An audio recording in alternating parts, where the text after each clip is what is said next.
what we typically do in this appointment is we start out by taking a family history, and then from there we talk a little bit about genes and about hereditary cancer and some testing options that are available. Okay. And of course, we go through everything you need to know about testing. What are the benefits? What are the limitations? What are the logistics and potential downsides? That way, you have all the information that you need to decide whether or not you want to pursue testing. And of course, if you decide to pursue testing, I help to get that coordinated. Okay. Some people don't decide to do testing, and that's okay too. There's no obligation to have to do that just because you're talking with me. Okay. I work for Missouri Baptist. I don't work for the laboratory, so it does not make a difference to me whether you choose to do testing or not. In a circumstance where somebody doesn't choose to do testing, sometimes we're able to provide, based on family history alone, some information for family members about screening. That's obviously more limited than what we can provide if there is a genetic condition that we're able to diagnose. So, but that's what to know about our appointment today. Did you have any questions before we get started, or other topics you want to make sure that we cover? I mean, I'm sure you'll talk about it, but if we would decide to do the genetic testing, what's involved with that? Just additional blood work, or? Yeah, it's just blood work or cheek swab. So it's not any more invasive than that at all. We'll talk about like how the insurance covers it and all that good stuff. It takes about 2 weeks to get results back if you decide to move forward with that. Okay. So that's gives you at least a little bit of idea about, but again, we will get into some more details. Okay. Well, is it all right if we jump into the family history? Yeah, that's fine. Rich is right here. He's just letting me do the talking, so. Okay. And you said you go by Rich? Yes. Okay, excellent. Rich, do you have any children? One. Daughter or son? Son. Okay. And how old is he? 32. Healthy? Yes. Yep. Okay. And does he have any children of his own? No. Okay. Do you have any sisters or brothers? I've got a brother and two sisters. A brother and two sisters, okay. And are all of your siblings healthy? Have any of them had cancer to this point? No. Okay. Does your brother have any children? He's got one, yes. Son. Daughter, son? Okay. And how about your sisters? Do they have children? Yes. One of my sisters has two girls, and the other sister has two boys and a girl. Okay. Are all your nieces and nephews healthy? No cancer history for them? No. Okay. And I didn't ask before, but I should ask. How old is your brother, and then how old are your sisters? My brother is 61. My sisters are, let's see, Dinah's 6 years younger. I have to sit here for a minute. She was born in 60. Let me think about this for a second. She would be 56, I believe. Okay. Yeah, and then my other sister would be 15 years younger than me, so she would be 48. Yes. Okay. And are your parents still living? Yes, both. How old are they? My mom is 81, and my dad's 82. And have either of them had a cancer history? His mom has. Mom had, yeah. I can tell you that she had vulva cancer twice. Okay. And thyroid cancer, but she said she didn't have to have any cancer treatments for either one of them. Okay. How old was she with the vulvar cancer? It's been probably within the last 10 years. She's had both of them. So. Okay. And the thyroid cancer, I'm not sure about her age on that. Do you think she was much younger when that happened? Maybe 15, 20 years ago. Yeah, not too much younger. Yeah. And then your dad, he's not had any cancer history? No. Okay. Does your mom have any sisters or brothers? Yes, my mom had One brother. I have to count the sisters. 1, 2, 4 sisters. I think Let's see. Louise, Sharon, Sharon, Viola, 4. Thelma. Are they all still living? All of her siblings? No. She had 4 sisters. Mhm. Only one is alive, Okay. and the one that's alive is 80. What? 5, 4, 84. 84, I think. And has her brother passed too? Yes. Yeah. Did any of her siblings have cancer to your knowledge? 2 aunts had breast cancer. Okay. Is the one that's living one of those that had breast cancer? No. Okay. And the 2 that had breast cancer, do you know approximate ages? Like if they were below 50, above 50? I'd say they were probably above 50. For their breast cancer? Yeah. Above 50. Okay. Have any of your cousins on your mom's side had cancer? Man. I don't think We got so. a big family. Not that I know of, no. How about your mom's parents? Did either of them have a cancer history? And do you know how old they made it to? Yeah, my mom's mother Had breast Mhm. cancer. had breast cancer, mid-60s. Yeah, that's about all I can remember. Okay. How about your mom's dad? Any cancer history that you know of for him? And do you know how old he made it to? No, not that I know of. He was probably in his 70s when he passed, but he didn't have any cancer that I know of. Okay. We're going to go to your dad's side of the family. Does your dad have any sisters or brothers? Yeah, he's got 2 sisters. Okay. And he had 1 brother who passed. Okay. Any cancer for his siblings? Brother. Yeah, the brother had prostate cancer, and he passed at 48, I believe. Oh, wow, that's young. Yeah. And your aunts, any cancer history for them? Not that I know of. No, not that I know of. And are they still living? Yes, both. Okay. Any cousins on your dad's side with a cancer history? Not that I can think. How about your grandparents on your dad's side? Go ahead, Carrie. His dad had multiple carcinoma, Okay. and his mother had pancreatic cancer. Do you know how old they were when that was happening for them? My grandma was that would have been she was trying to think 80, maybe 82 I think, 81 or 82. Mm-hmm. And then her husband, my grandpa, I never even met him, so he would have been probably early 60s or late 50s. I never met him, and I was born in 63. So, but he was alive in 63. I think he passed that year or the year after. Okay. Yeah. All right. Anything else you think I should know about the family history? It does not have to be related to cancer. If you know there are other genetic conditions running in the family or anything unusual for medical, developmental, like birth defect type issues, it's good to document that. I mean, there's a little high blood pressure in there. I don't know if you need to know that or. Who else had that? My mom, and my brother and I all have hereditary high blood pressure. Okay. So. All right. Got that in. Anything else I should know? Not that we can think of. All right. Let's talk about your personal history. I'm pulling that up for us right now. So I did review your chart. Oh, yeah. We did do the online thing last night. Did you get that at all, or? You know, it did not come through on the web, the Cancer Gene Connect website. Did you fill it out on Epic? I filled it out on my portal. Yeah. Okay.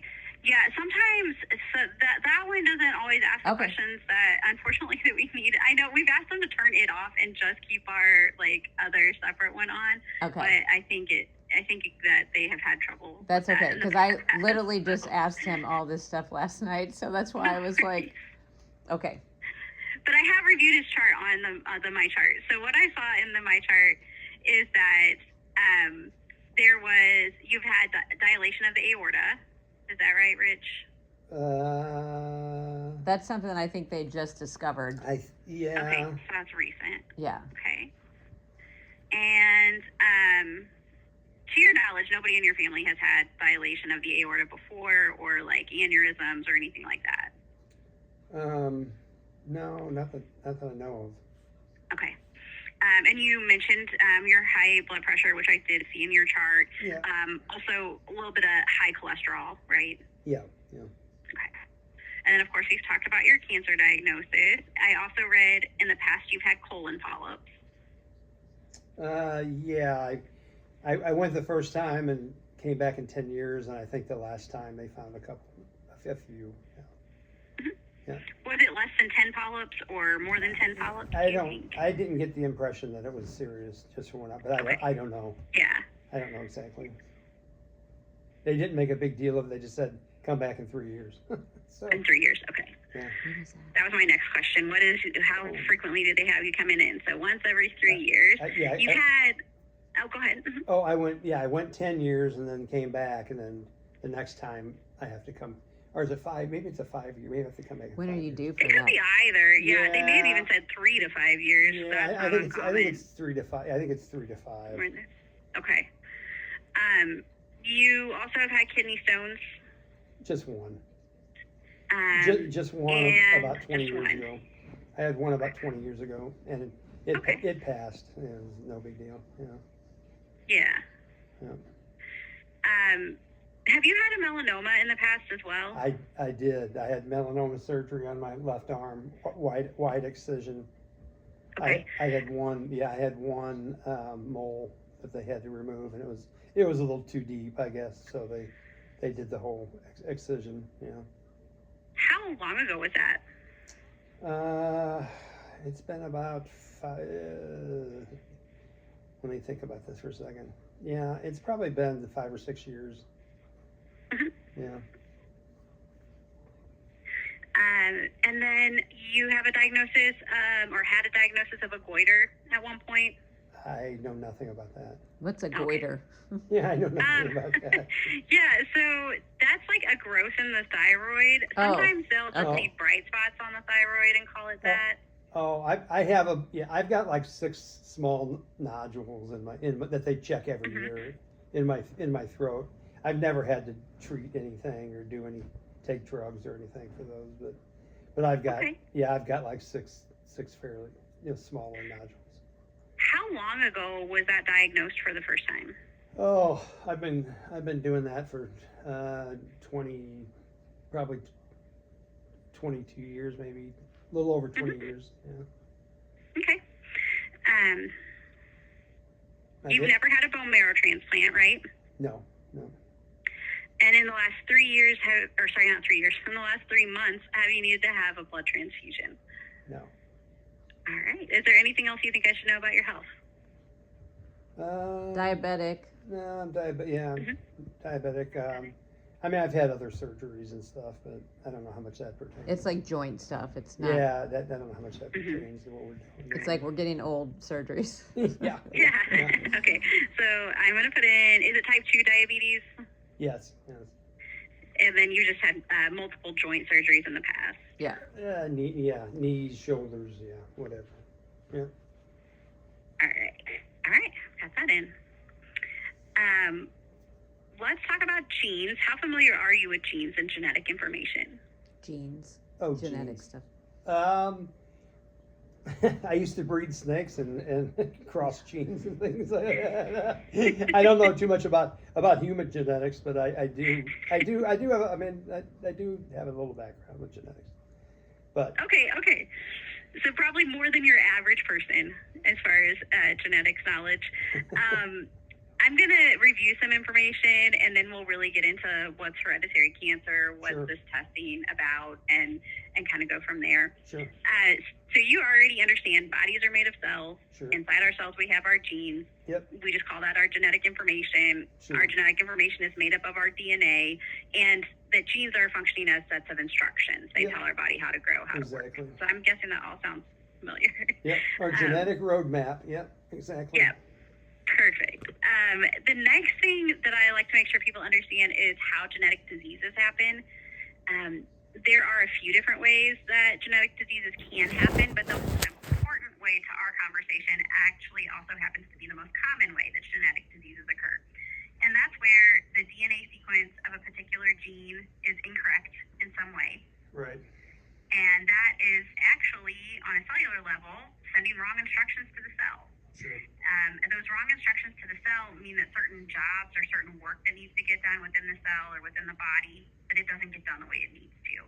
And ultimately, that leads to symptoms within our body. And those symptoms are what we recognize as being, a sign that there's potentially a genetic condition going on. Right. So, in a nutshell, that's what genetic conditions are and how they're happening. Any questions about that? Nope. All right. You probably are aware that there are lots of different genetic conditions that exist in the world. What we're worried about here, like I mentioned before, is what we call these hereditary cancer syndromes.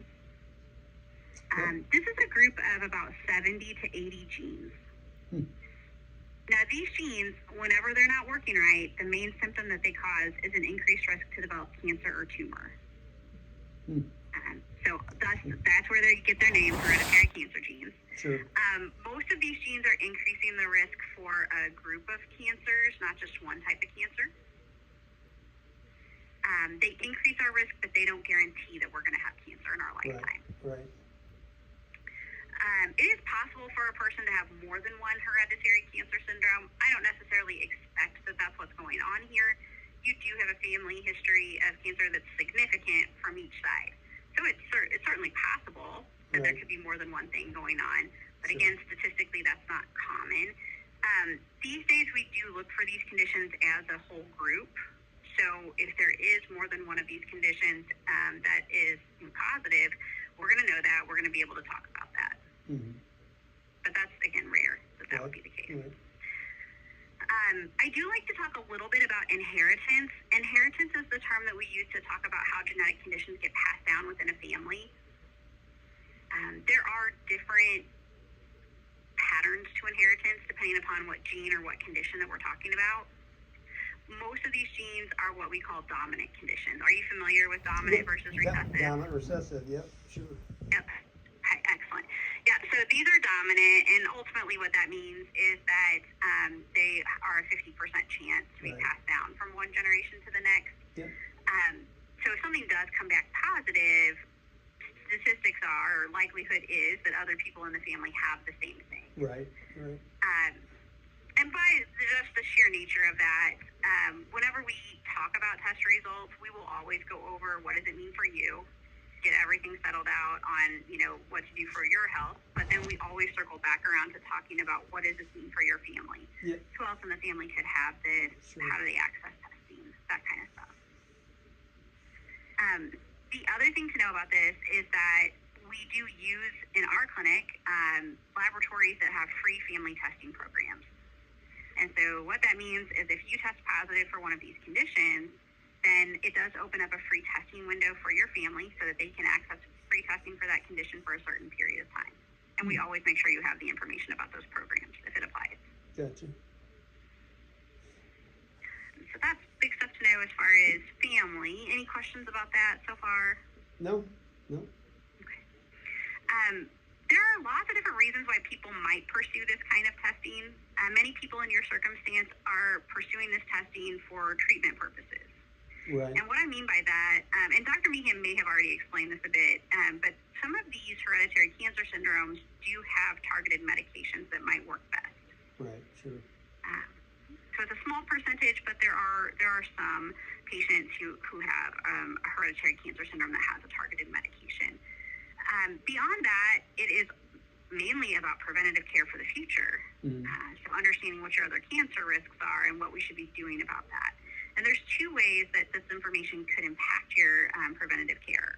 The most common way is that each of these genes on the panel has its own medical management guideline that involves screening. So if there were a positive to come back, then we could employ that management guideline, and it would tell us how we should be adjusting your cancer screens to best address your cancer risk. Right. Each of these genes really has its own guideline. That means there's 70 different guidelines. We're not going to walk through all the guidelines right now, but what I can give you 4 main points on how screening can change. First is that we might be able to offer screening for cancer risks that we don't get to always offer screening for the general population. For example, there is pancreatic cancer screening for the genes related to pancreatic cancer. Sure. There's also screening for thyroid cancers when relevant, although you're already doing the kind of screening that we would be doing for that. Right. Some of the prostate cancer genes actually illustrate my second point, which is that some of these genes, we do have a better technology of screening that we would offer for like a general cancer screen that people are already doing in the population. Right. So one of those examples is with those prostate cancer genes, there's a couple of them where we recommend prostate MRI.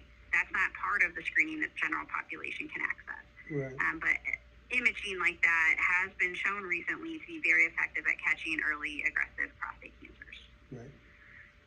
Another example in that same category of better technology is with the breast cancer genes, we have breast MRIs. And while that's not directly relevant for you, it could be relevant for like your sisters or your nieces or your cousins.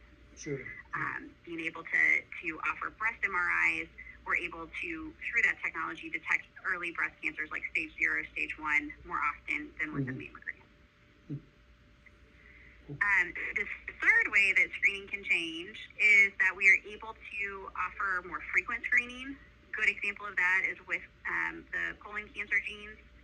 So some of those genes we recommend colonoscopy every year, some every 2, some every 3, some every 5. Depends on what gene we're talking about. Right. Right. And then lastly, we are able to start screening at younger ages. Now that's not going to impact you, but it could impact your son, your nieces, nephews, Right. maybe even like grandchildren someday. So earlier screening can come into play with some of these conditions. Outside of screening, the second way that preventative care can be benefited from this information is that a handful of these genes have more than screening available in the medical management guidelines. Right. And what I mean by that is we have some intervention that we can offer that can reduce cancer risks. That might be a medication, it might be a surgery, it may be a lifestyle change. But there are some genes, not all of them yet, but there are some that have that level of intervention. Right. Another way that people use this information is for reproductive purposes. I know that's not something that you would necessarily be using it for at this point in your life, but like your son, for example, could use the information for reproductive purposes. Sure. Sure. And so that's another way people use it. But those are really the main ways that people use this information. Did you have any questions about other benefits that you'd heard about with testing? No, not really. No, Okay. nothing we think of. There are limitations to genetic testing. That's our next section. And really our biggest limitation is that we're not done discovering our genes. Right. That we do expect there are hereditary cancer syndromes we have not discovered yet, and therefore I can't offer testing for at this point. Sure. So that's our biggest limitation. Right. The only other limitation is also related to a limitation of knowledge. Yeah. And that's the fact that when we do this testing, occasionally we will come across differences in DNA that we have not seen before, or we've only seen a few times. So most people are pretty familiar with positive result, negative result, and what that means. In genetics, we have a third category of result, which we would call variants of uncertain significance, or a VUS. Yeah, sure. And what that result means is we do actually see a difference in the DNA sequence, but we're not sure if that difference in the DNA is actually causing the gene not to work right. Right. Right. And again, that is a type of result that's really reserved for when we see a difference in the DNA that we haven't seen before, or a difference that we've only seen a couple of times. Sure. Over time, we do reclassify variants of uncertain significance, either as positive or negative within the genetics community, but that could take years to get there. Sure. If we get that kind of a test result, occasionally I'll have further testing to offer to family members to try to resolve the meaning of it, but other times I don't have anything to offer, maybe because of the type of mutation it is or where it's at in the gene. Yeah. Right. And we might just have to wait till there's new data, new technology within the genetics community to eventually resolve that. But over time, our goal is to resolve those. And we do see those get resolved on a regular basis. Nice. And so that's what to know about variants of uncertain significance. Those are a rare type of result to come back, that we do let everybody know that it's a possibility. Mm-hmm. Questions about any of that information on limitations? No. Okay. As far as potential downsides and logistics, so the most common question that I get asked is, will my insurance cover this? I show that you have a Blue Cross Blue Shield Federal Employee Program insurance. Right. Okay, excellent. So they follow the National Comprehensive Cancer Network guidelines, or NCCN guidelines, for hereditary cancer testing. And you do meet those guidelines with your family history. So Right. I would expect that your testing is going to be covered. Most patients have no out-of-pocket costs in a situation like this. Right. Like 85% of my patients last year had no out-of-pocket costs. It was $0 for them. Nice. For patients that do have a cost, last year the average cost was $23. And usually it was because they had an insurance where there was like a copay or a co-insurance for lab testing, or Sure. maybe they hadn't met their deductible yet Sure. on their insurance. We do work with a laboratory where we send in the order, we process the order with them before we get a sample, and they give us a cost assessment. That laboratory is called Invitae Laboratory. It's the genetic side of LabCorp. Mm-hmm. So I typically use them and see what we get back. If it comes back as a high cost, there's actually better laboratories to use where they have caps on the cost. Right. They cap it at like $249. Yeah. So we can always switch to one of those other laboratories. Sure.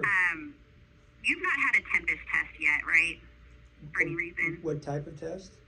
Tempus is what it's called. It's like No. a tumor test. Yeah, not that I know of. Okay.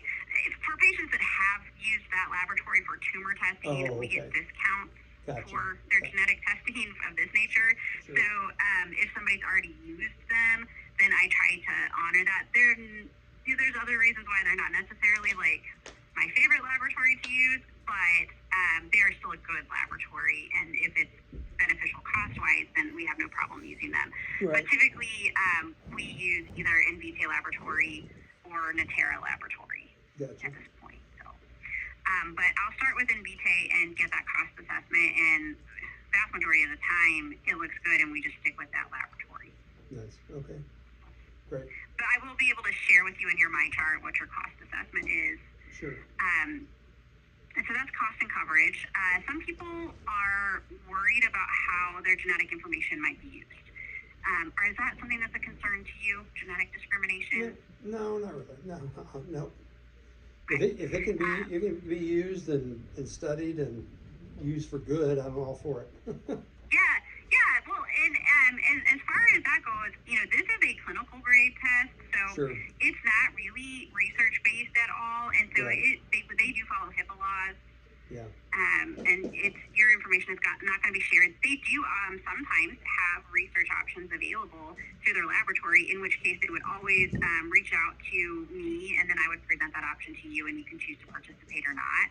And oftentimes those don't really require you to do anything but maybe like share like a bit about medical history or family history. Sure. But yeah, if that comes up, we'll definitely keep that in mind, that you might be open to those research opportunities. Beyond that, some people have anxiety around genetic information, or maybe they have personal or religious belief systems about genetic information, and I think it's always good to talk about those before we order testing to make sure that we are respecting, those Sure. wishes and boundaries and spaces Yep. as appropriately as needed. Is there anything in Yep. that category that we should talk about? Nope. I'm a science guy by nature and by profession, so I'm all for the studies and the genetic. Yeah, finding out what's going on. Yeah. Excellent. Yeah, more information is better sort of person. Yep. Okay, and that leads me actually a great transition into the next part, which is just talking about the logistics of how it works. So one of the first things we tried to figure out is what genes do you want to do testing for with these hereditary cancer genes. And there's no difference in cost or coverage whether you look at all of the hereditary cancer genes or you look at something smaller than that. Sure. With your family history of the pancreatic cancer, I do recommend the full panel Yeah. Yeah. which is what we would call the multi-cancer panel, and it Sure. is the full 70 genes. Are you okay Yep. with that? Yep. Yeah, let's do it. Okay. And then in addition to that, because you have had colon polyps, there's 2 genes that NCCN says we should make sure to cover. So I actually have to put them on to the multi-cancer panel, but they're no additional cost. So I'll add those 2 genes since you have had Okay. polyps. Okay. And then the other thing, with the family history of pancreatic cancer, also for no additional cost, they will allow us to look at the pancreatitis genes. Pancreatitis genes are genes that really what they're causing is an inflammation in the pancreas primarily. Right. But if that goes untreated, that can lead to an increased risk for pancreatic cancer.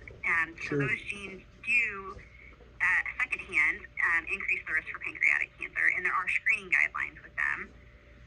They don't increase the risk for any other types of cancer, but since there's been that family history of pancreatic cancer, we Sure. can take a look at those, and it's just there are 7 genes for that. Yep. All right. Include them all. Yep.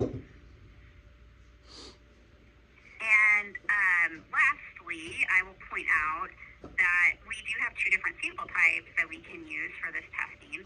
We have blood draw or cheek swab. Blood draw does get you more information in this circumstance. Yeah. The DNA analysis is the same, but when we look at the blood samples, they actually look at the RNA side by side the DNA. We don't know how to isolate the RNA from the saliva at this point. Mm-hmm. So, but the good thing about having the RNA analysis with the blood draw is that it can help to resolve some of those unclear results, those variants of uncertain significance. Sure. And Sure. there's a very small number of cases where it actually is able to detect mutations we were unable to see in the DNA. Right. Right. And it sounds like you're okay with blood draw Yeah, and with the and RNA. I've got a port right now, so I don't Oh, perfect. see that being a problem, man. Yeah, and you're coming in for an appointment on the 13th of May here at MOVAB, right? Yes. Yes. So we can have this drawn at that time. They probably Okay. will be drawing other blood work. Yes. Sure.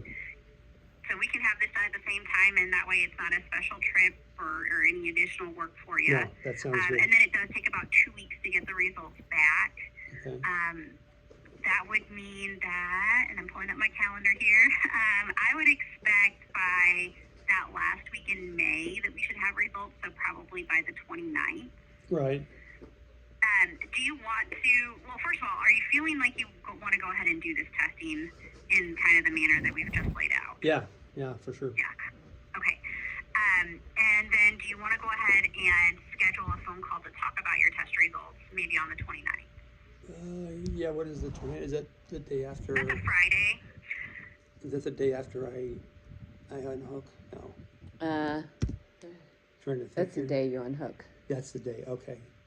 Yeah, we We should can be. go for a different day if that does Well, not we should be at home, work. right?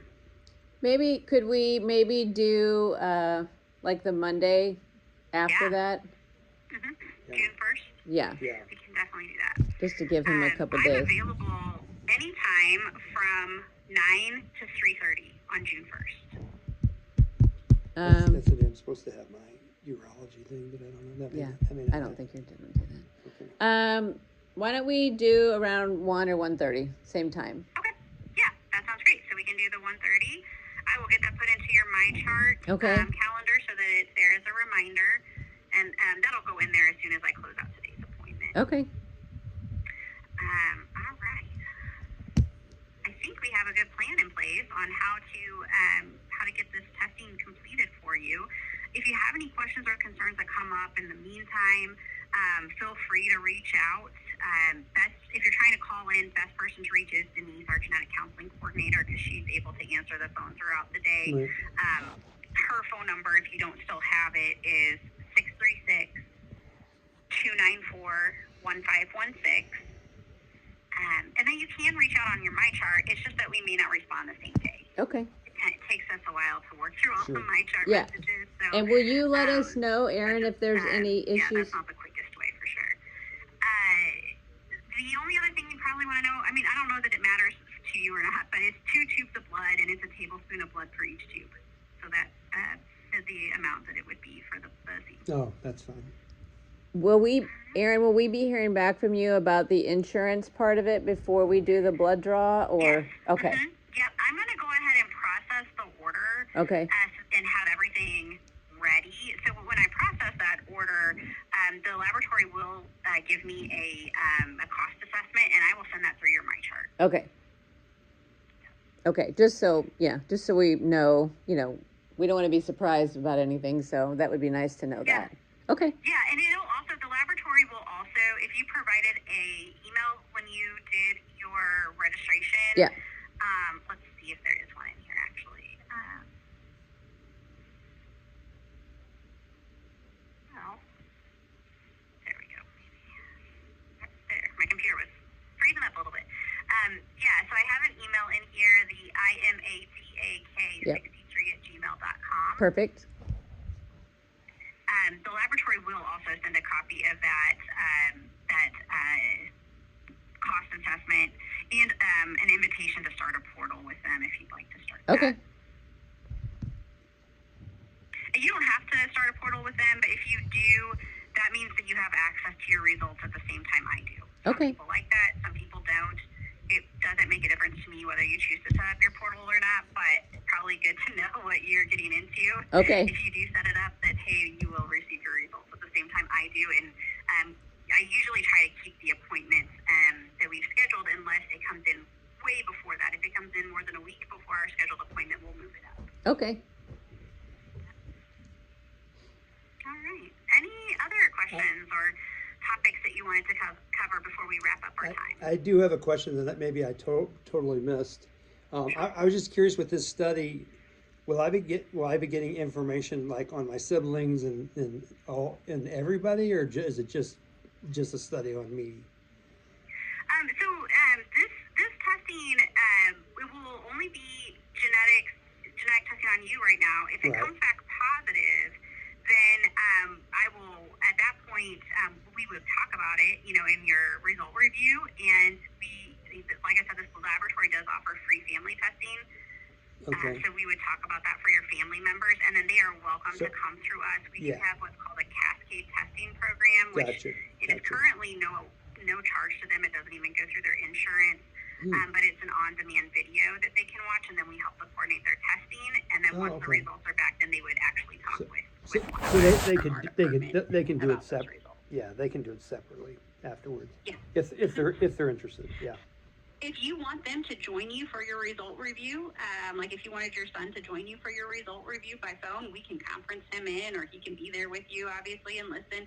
So, they're family members that you want to have with you for result review are certainly welcome. Okay. Oh, okay. Okay, thanks. Yeah, you're welcome. Any other questions? I think that's it. All right. Well, it has been wonderful to talk with you all today. I hope you have a good rest of your day, and I look forward to working with you through the process. All right. Thank you. Thanks. Appreciate You're it. welcome. All right. Thank you. Bye-bye. You're welcome. Bye-bye. Bye. Bye.